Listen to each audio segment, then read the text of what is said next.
Kuya, may isang bagay na kailangan mong maintindihan tungkol sa mga babae. Kapag may gusto sila sa isang lalaki, hindi laging sinasabi ng direkta.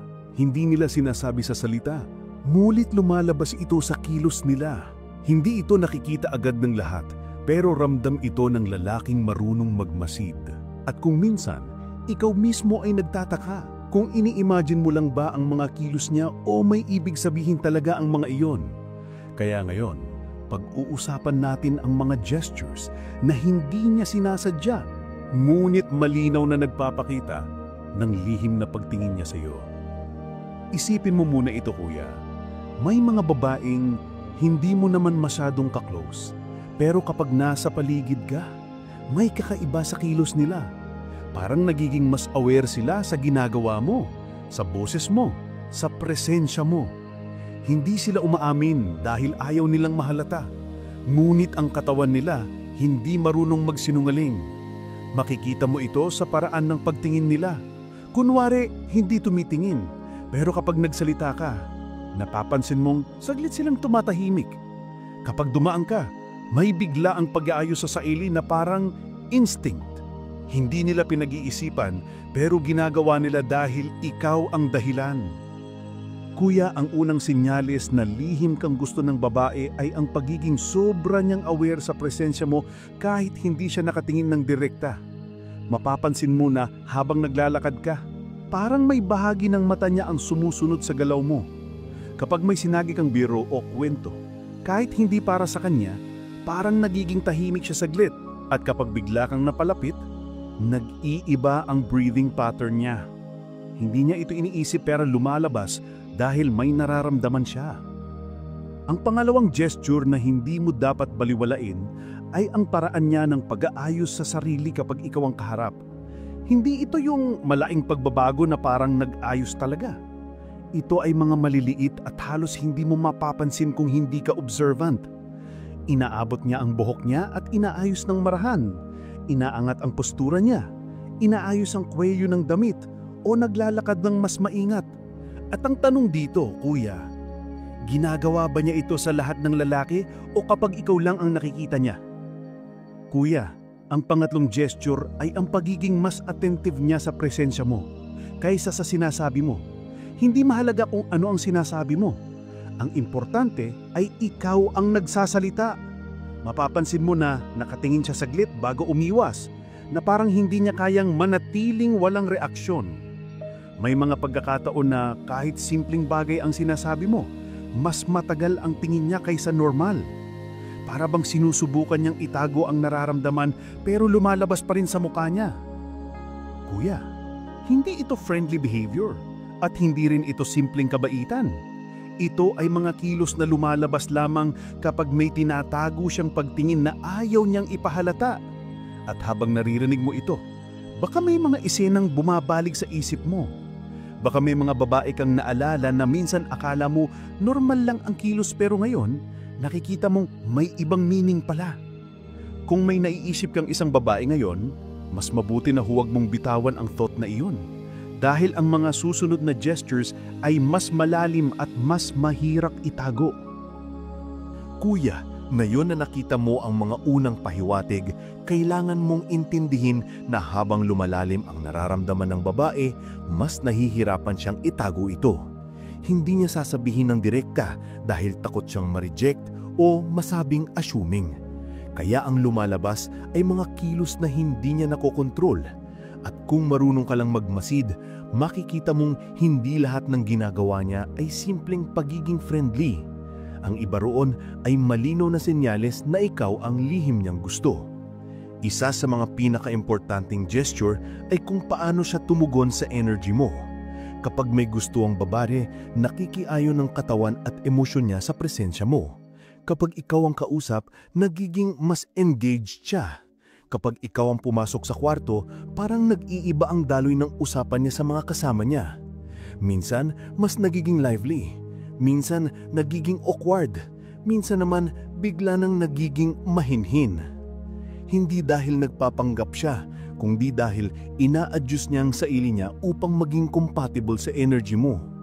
Makikita mo rin na mas madali siyang tumawa sa mga sinasabi mo kahit hindi naman gaanong ka-funny. Hindi dahil nagpapakitang gila siya, kundi dahil mas mataas ang emotional response niya sa'yo kesa sa iba. Ang tawanan niya sa mga kaibigan niya ay normal at casual, pero kapag ikaw ang nagbiro, may kakaibang lambing at warmness sa boses niya. Ibig sabihin, ikaw mismo ang nakakapagpabago ng mood niya. Hindi niya ito kayang kontrolin. May isa pang gesture na napakalakas pero madalas hindi napapansin ng mga lalaki. Ito ay ang paglapit niya sa iyo sa paraang hindi obvious. Halimbawa, nasa isang group setting kayo. Hindi siya lalapit ng direkta dahil ayaw niyang mapansin ng iba. Pero mapapansin mong unti-unti siyang pumuposisyon sa lugar kung saan mas madali kang makita o marinig. Maaari siyang umupo malapit o pipili siya ng pwesto na hindi halata pero malinaw na naglalagay sa kanya sa iyong peripheral vision. Hindi niya ito iniisip ng malalim pero ginagawa niya ito dahil gusto niyang maramdaman ang presensya mo kahit hindi niya sinasabi. At kuya, isa sa mga pinakamalalakas na senyales na gusto ka ng babae ay kung paano siya magbigay ng atensyon sa mga maliliit mong kwento. Hindi niya tinitingnan ng oras kapag ikaw ang nagsasalita. Kahit simpleng bagay lang ang sinasabi mo tungkol sa araw mo o isang pangyayari na hindi naman dramatic, nakikinig siya ng buo. Hindi siya naghihintay ng punchline, hindi siya naghahanap ng impressive detail. Gusto niyang marinig ang boses mo at gusto niyang mas makilala ang mundo mo. Ang babae na walang interes ay madaling mawala ng focus, pero ang babaeng may lihim na gusto sa'yo, nakikinig siya ng may intensyon, hindi para sumagot, kundi para maintindihan ka. Makikita mo rin sa mga kilos niya na ayaw kanyang ma-offend. Sa iba, diretso siyang magsalita, pero sa'yo, napapansin mong mas maingat ang choice of words niya. Kapag nagkamali siya ng sinabi, mabilis siyang mag-adjust o mag-apologize. Kapag may nabanggit siya na maaaring makasakit sa'yo, agad siyang nagpapaliwanag kahit hindi mo naman tinanong. Ibig sabihin nito kuya, ayaw niyang mawala ang magandang tingin mo sa kanya at hindi niya ibinibigay ang ganitong klaseng pag-iingat sa mga taong hindi mahalaga sa kanya. Isa pa sa mga strongest gestures ay ang pagdami ng mga dahilan niya para makipag-usap sa'yo. Hindi niya ito gagawin ng halata. Hindi siya magpapadala ng message na diretsyong nagpapakita ng interest, pero gagawa siya ng maliliit na excuse para magkaroon ng interaction. Pwede siyang magtanong tungkol sa isang bagay na alam na niya. Pwede siyang mag-share ng random meme o magbigay ng comment na hindi namang mahalaga pero malinaw na naghahanap ng connection. Hindi ito dahil bored siya, kundi dahil hinahanap ka niya sa paraang hindi niya kayang aminin. At kuya, may isang gesture na halos hindi napapansin ng marami pero sobrang telling. Ito ay ang pagiging supportive niya sa mga ginagawa mo, kahit hindi niya ito sinasabi ng direkta. Kapag may bagong project ka, nakikita mong interesado siyang tanungin kung kumusta na iyon. Kapag may challenge ka, nagiging tahimik siya at nakikinig ng may genuine concern. Kapag may win ka, siya ang isa sa mga pinakaunang masaya para sa iyo. Hindi niya kailangan ipakita ito ng malaki. Ang sincerity ay lumalabas kahit sa mga maliliit na reaksyon. At kung habang naririnig mo ito ay may babae kang naiisip na ganito ang kilos, hindi yun coincidence. Hindi mo rin ini-imagine, lalong hindi dahil friendly lang siya. Kapag ganito na ang gestures ng babae, ibig sabihin hindi ka na basta simpleng tao sa buhay niya. May nararamdaman na siyang pilit niyang hindi pinapakita pero lumalabas pa rin sa bawat galaw. At sa susunod na bahagi kuya, pag-uusapan natin ang mga gestures na hindi na microsignals. Ito na ang mga kilos na lumalabas kapag sinusubukan na niyang pigilan ng sarili pero hindi na niya kayang gawin. Dito mo makikita kung gaano ka talaga siya niya gusto. Kuya, ngayon papasok tayo sa pinakamalalakas at pinaka-revealing na gestures. Ito na ang mga kilos na hindi na basta-basta subconscious reaction.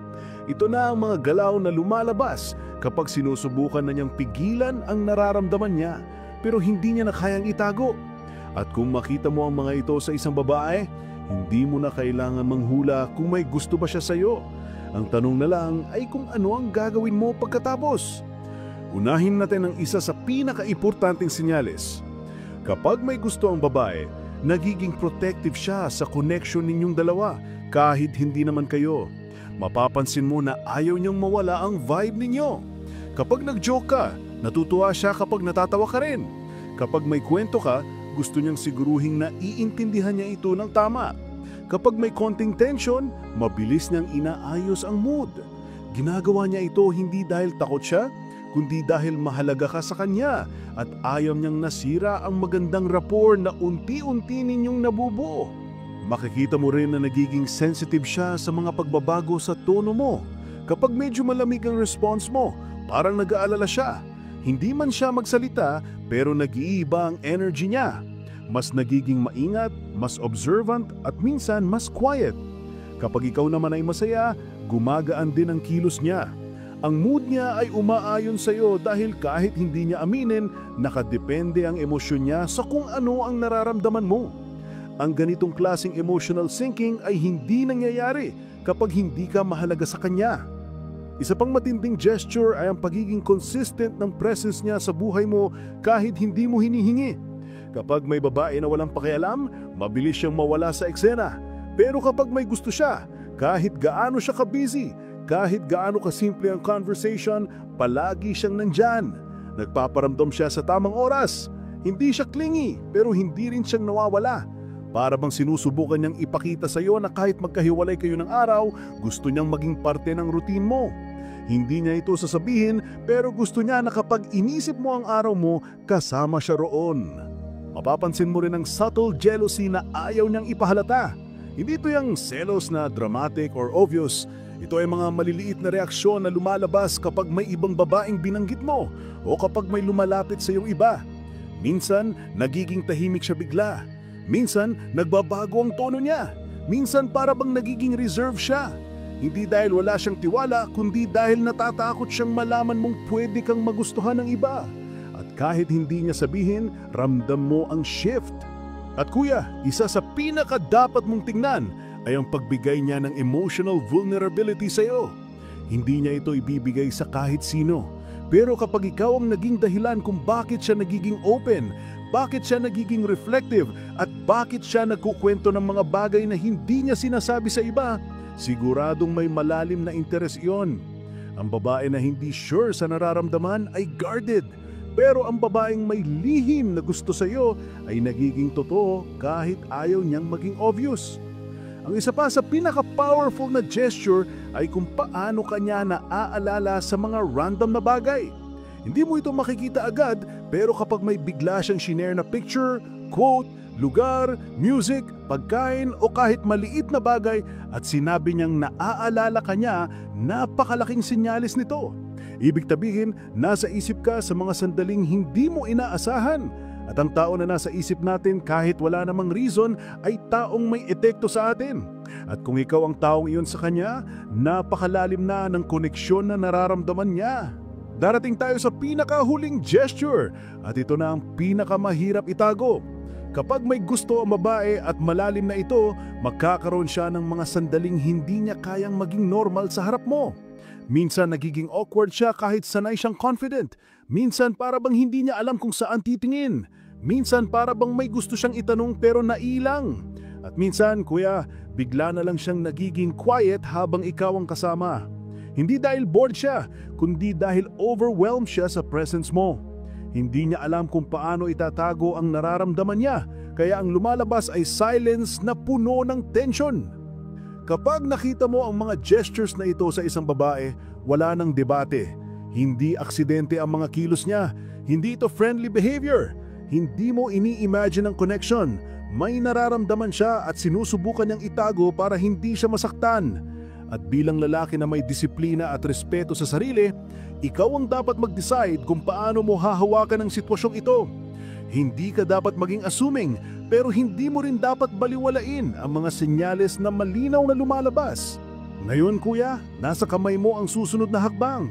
Ang tanong ay simple, gusto mo ba siyang kilalanin ng mas malalim o gusto mo bang manatili sa distansya? Huwag mong hayaang lumipas ang ganitong koneksyon na parang wala lang. Dahil ang babaeng may lihim na gusto sa'yo at nagpapakita ng ganitong klaseng gestures ay hindi madaling hanapin.